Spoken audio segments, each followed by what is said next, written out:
Hello, everybody. Welcome back to the Tin Man Score channel. I'm your host, Jeffrey Tin Man Taylor, and today I'll be reacting to my second scary storyteller channel for y'all. And this one is Shiny Gold Tales, and the video that I'll be reacting to is 4 True Disturbing Babysitting Horror Stories. So without further ado, I'm going to turn these lights off, move the camera up here for you guys, and let's get this reaction on the road and in the bag, shall we?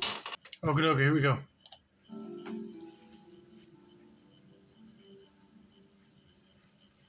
About 3 months ago, I was babysitting my younger siblings while my parents were out. Okay. It was around 8 p.m., and everyone was in the living room watching TV while I was in my room folding the laundry. Note that my room was located at the back of the house. While I was putting the clothes away, I heard a knock at my window.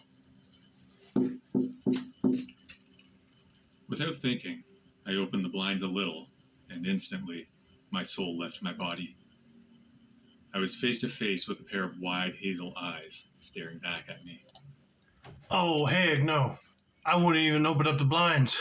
But now that you did, that person knows that you're in the house.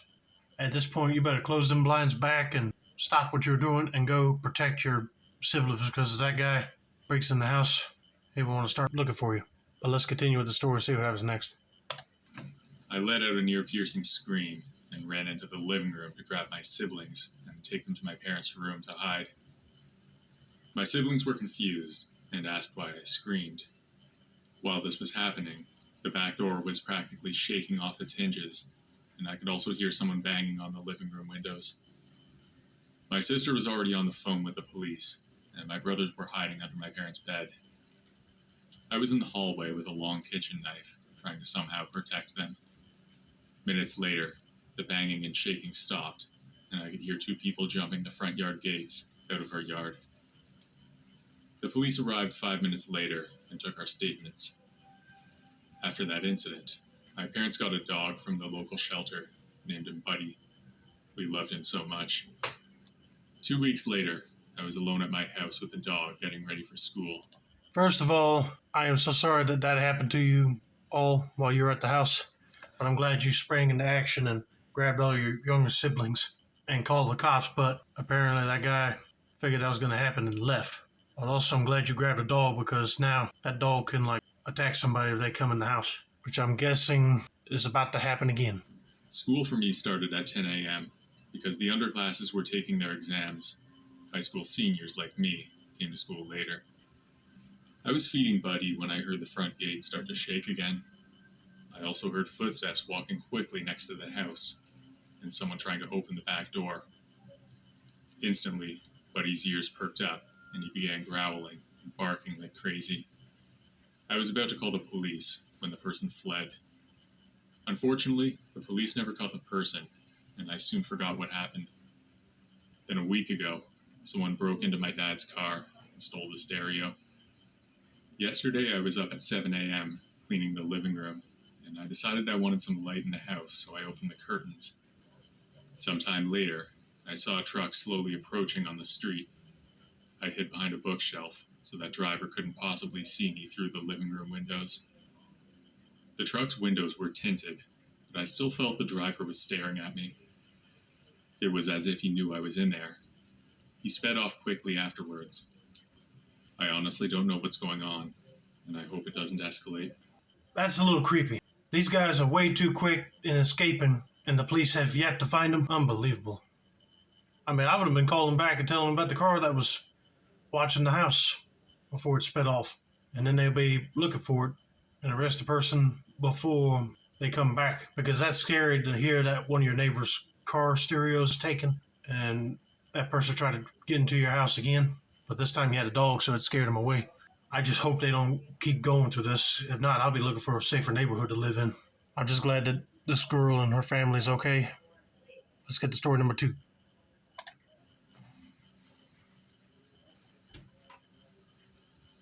I live in a small suburban neighborhood in Washington State. All right. All my life I've lived there, and my neighbors were all really good people, except one. When I was young, my mother had started her own entertainment business, and my dad was a salesman. So my parents decided to get a babysitter for me, since they were gone all the time in the summer. My mom asked our neighbor Heather if her teenage daughter Sierra could babysit for me, and she would be paid. From what I recall, Sierra was a very down-to-earth person, but she was very serious all the time. My mother hired her as my babysitter for 3 months. She would only come over for 30 minutes a day, and when she was there, I tried to talk her into playing a board game or something. It was really boring, and I was left alone at the house. She never agreed to any of that. I thought it was very strange, since all the other people that I had met would at least act like they were happy to see me. She, however, seemed like she was just so depressed that she chose to ignore me. Oh, she's probably the type of person that did not want to take the job, but her mother insisted. But if this child told her parents that she didn't want to do nothing, then they would definitely not trust her anymore for babysitting. She would come to my house and just make me one bowl of mac and cheese or a sandwich and nothing else. She wouldn't even get me a bottle of water. How Over a rude. week of babysitting, she would come over less and less, which made me feel very lonely, and I was often by myself for hours on end. It was almost like she neglected me for some reason. By the end of the summer, Sierra had turned 16, and she was pregnant. She decided to leave her mother, Heather, and go live with her boyfriend, who had recently moved to Phoenix. She left, and Heather was devastated because Sierra never even told her that she was moving. Heather became very ill after this, and eventually died in her home due to heart failure. It just seems like Sahara is like one of those problem kids. They act all wild and don't give a darn about anything, especially in her case. Get this babysitting job and don't even care about watching this kid and don't even give him a bottle of water. I mean, you got to have something to drink with your sandwich or macaroni and cheese. But then she ends up pregnant and moves in with her boyfriend in Phoenix without telling her mom. I mean, that is just so disrespectful and awful. And then her mom gets sick and dies from a heart condition. I guarantee you, broken heart was part of that. Only a year after Sierra left. I never heard anything else about her, and to be honest, I was glad Sierra was gone, because I never really liked her anyway. She was a horrible babysitter, because she chose to neglect me when she was around. Hey, I don't blame you for that. 4 years later, I was watching the news with my dad, and a story came up. It was about a single mother who had left her children in a trailer park in Mesa, Arizona. Apparently, this woman left her 2 children in the trailer in the woods with no food and no water whatsoever. One of them died, and the other one barely survived.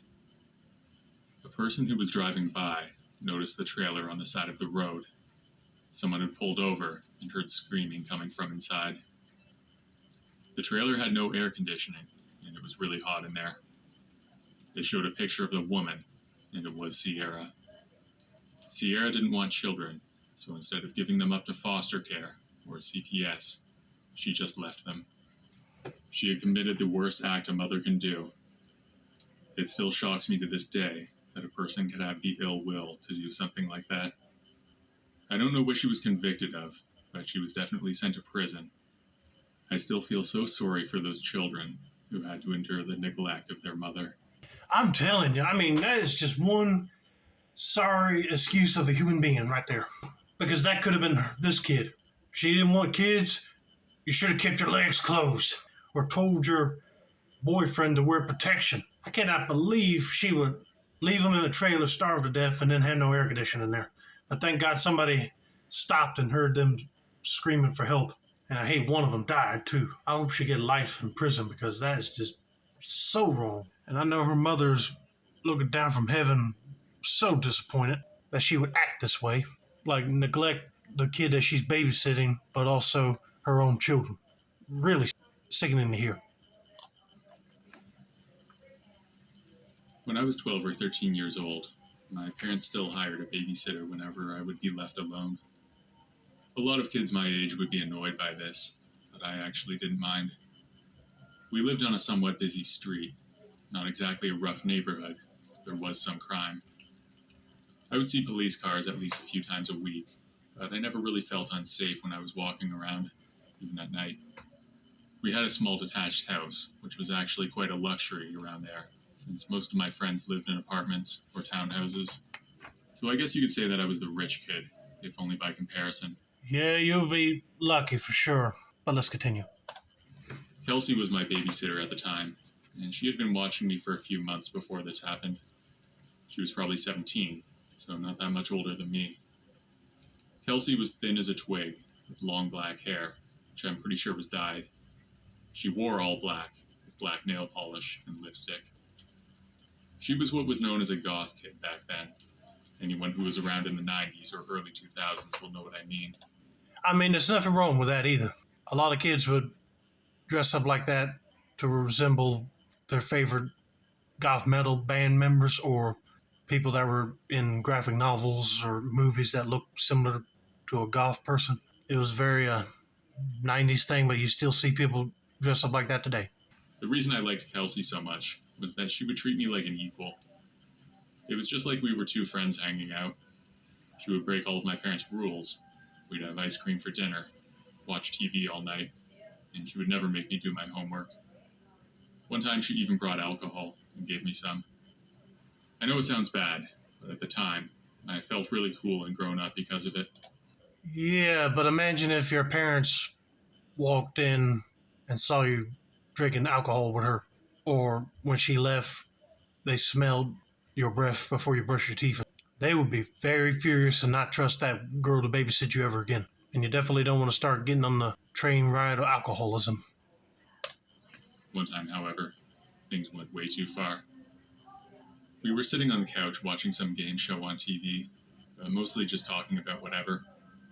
Suddenly, we heard a strong pounding on the door. I looked at Kelsey, since she was technically in charge. Her eyes drifted over to the door, and then a concerned look appeared on her face. Something told me she knew who was there. We sat there for 10 seconds, then the doorknob started to shake, and the pounding got stronger. Someone was trying to get in.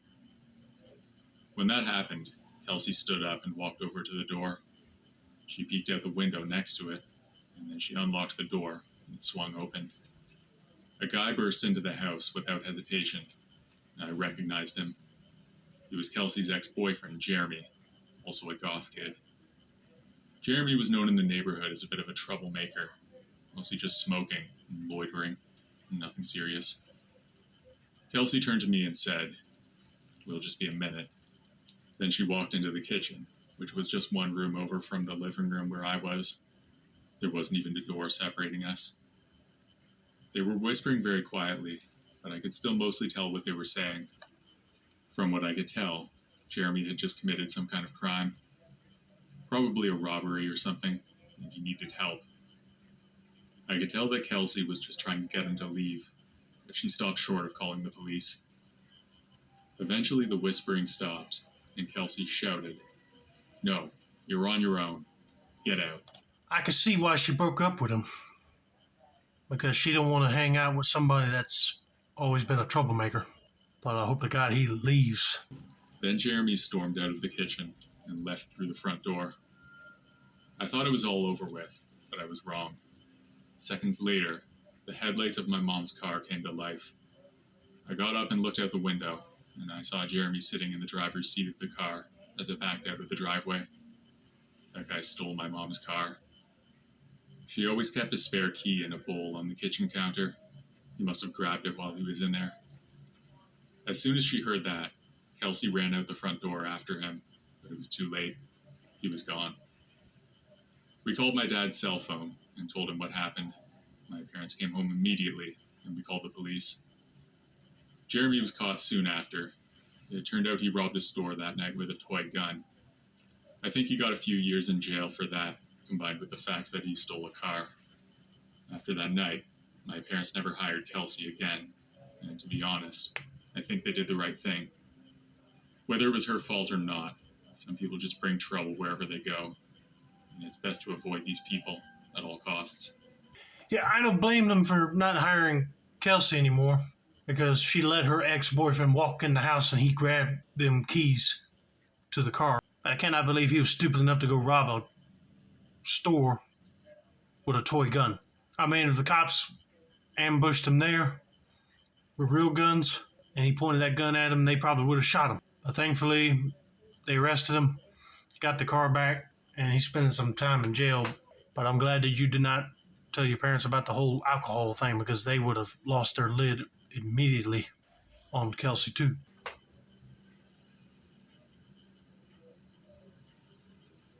About 6 years ago, when my cousin James was 15 and I was 7, our parents left us to go to a wedding.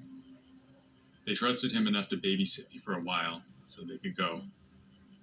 The wedding was for our parents' friends, so we didn't really have to go, and it seemed cheaper to leave us at home. It was sometime in fall, maybe the first week or so of November. He and I were playing games when there was a scratching at the door. It was loud and animal-like. Something or someone wanted to get in. James got up and walked over to the door to check who it was. When he got there, a loud bang rang out as if someone had kicked it. It was like somebody wanted to break that door down. James had started to get nervous, and he looked at me. He was completely silent, and he quickly ushered me upstairs. Yeah, they think that they stayed home since it was their parents' friend's wedding and they could just hang out themselves. They might have regretted that decision, because now someone is literally trying to break in the house. It was only around 7 in the evening, but it was dark, and he insisted that it was my bedtime. He tucked me into my bed and went back downstairs. This was my aunt and uncle's house, and they hunted. They had a small amount of guns, and I could tell that when James went downstairs, he went to grab one of them. I started to hear loud shuffling outside in the leaves, and I called for him to come upstairs. He was up and next to my bed in less than a second, with a gun in his hand. I told him what I was hearing outside, and that I was scared. He looked outside and said that there wasn't anything. By then, the scratching and kicking at the door had stopped, but I was still scared by someone trying to get in and hurt us. James stayed in my room and insisted that we would be okay. I fell asleep, and from what I know, so did he. At around midnight, I woke up and heard shuffling again, but this time it was inside the house. I immediately started to cry, and that woke James up really fast. He got up and walked out of the room and stood at the top of the stairs. Seconds later, I heard him shoot something and scream. He ran back into the room and blocked the door with everything he could find. I was bawling my eyes out and barely registered what was going on. James sat on the bed next to me and tried to comfort me, but I was having none of it. I kept wailing at the top of my lungs. A minute or so later, there was a scratching at the bedroom door. James grabbed his phone and called the police. I was trying to push him so that he was in front of me. I wanted to be far away from whatever that was. The scratching continued for what seemed like hours until the police arrived. The sirens must have scared away whoever was trying to get in. I don't remember much of what happened after that, and James only ever tells the story when I'm not around. He probably saw the intruder and scared him to death and shot at him. But then that's when he started to scream, thinking like he shot a person. He won't used to doing that. But hey, you had to do what you had to do to protect yourself and your brother. But dang, I hated that they were gone by the time the cops showed up. But anyway, I hope you guys enjoyed this video. Don't forget to like, subscribe, turn on those post notifications for more shining gold tales, reactions like this. This has been another successful installment of the Tin Man Squad channel. I'm your host, Jeffrey Tin Man Taylor. I said that's a wrap. Have a nice day, y'all.